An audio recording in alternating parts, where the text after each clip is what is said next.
He was sponsored by Puma at the time, or so-called sponsored.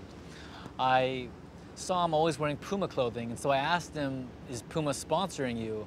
And he told me yes. And I asked him, well, how much do you get? And he said, what do you mean? I said, well, how much do they pay you? And he said, oh, well, I'm not getting paid, they just give me free clothes. And I said, oh, well, that wouldn't be sponsorship. That would be more just kind of you being exploited to a certain extent. And he didn't quite understand, so I explained to him that a b-boy with his type of skills needs to be getting sponsored legitimately. And what I mean by that is being paid.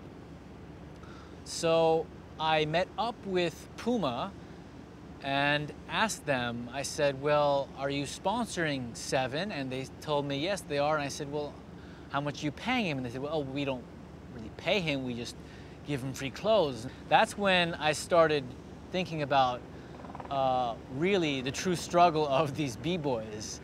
Basically, one of my concerns was making a hip-hop movie that was, just another, just more fluff, basically. Without mentioning any names, there's a lot of hip-hop movies that really are lots of bling and lots of shine and, just eye candy, but there's lots of movies that aren't saying anything in that genre, and especially to young people.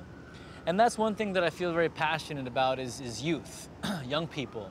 So in writing this story, I really felt like I have got to make a movie that captures their imagination, that stimulates their intellect, that makes them rethink the way that they think.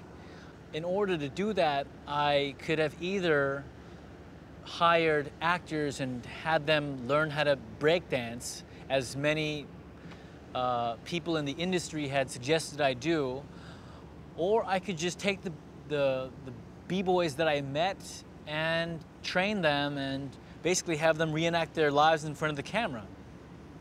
And so that's what I chose to do. I spent all my time from then on educating these boys, having them read books, having them read Shakespeare, having them read Chekhov, Meisner, Stanislavski, all kinds of books having to do with acting. I had them read philosophy, I had them read Socrates, I had them read Plato, had them read, a lot. And during that time, I also had them take ballet lessons and yoga lessons, just to see what would happen to their b-boying style if they fused it with some of these other traditional dance arts.